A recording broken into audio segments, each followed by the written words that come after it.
जय महाराष्ट्र मित्रांनो, शेतकरी बांधवांसाठी एक महत्त्वाची अपडेट आहे.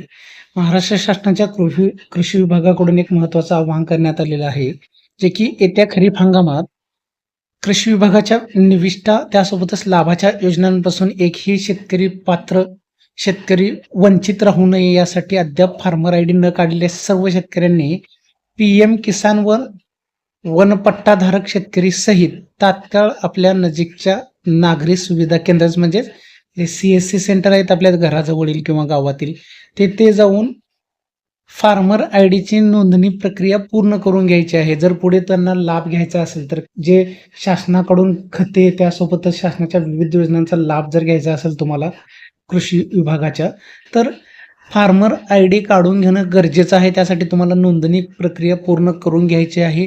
30/6/2026 या तारखेच्या अगोदर तुम्हाला या संपूर्ण नोंदणीची प्रक्रिया पूर्ण करून घ्यायची आहे, असं शासनाकडून आवाहन करण्यात आलेलं आहे. जे की फार्मर आयडीची सुरुवात 2024 शासनाकडून करण्यात आलेली होती.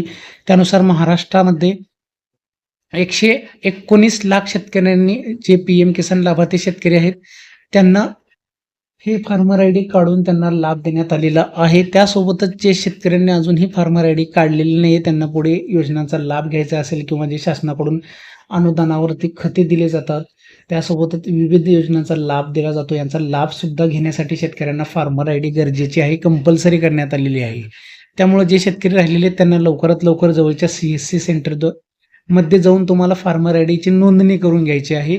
आणि तसेच जिल्ह्यातील सर्व पात्र लाभार्थ्यांची फार्मर आयडी नोंदणी 100% पूर्ण करण्यासाठी आवश्यक ती कार्यवाही तातडीने करण्यात यावी, अशा सूचना सुद्धा संबंधित सर्व जिल्ह्यांच्या जिल्हाधिकाऱ्यांना सुद्धा देण्यात आलेल्या आहेत. आणि 30 जून 2026 पूर्वी काढून घेणे फार्मर आयडी हे कंपल्सरी आहे. त्या संबंधित जिल्हाधिकाऱ्यांना सूचना सुद्धा देण्यात आलेल्या आहेत. मोहीम त्या संबंधित जिल्हाधिकाऱ्यांनी जिल्ह्यात काढायच्या आहेत आणि मोहिमेद्वारे फार्मर आयडीची नोंदणी पूर्ण करायची आहे. शेतकऱ्यांना सुद्धा शासनाकडून आवाहन करण्यात येत आहे की लवकरात लवकर तुम्हाला फार्मर आयडीची नोंदणी पूर्ण करून घ्यायची आहे. धन्यवाद.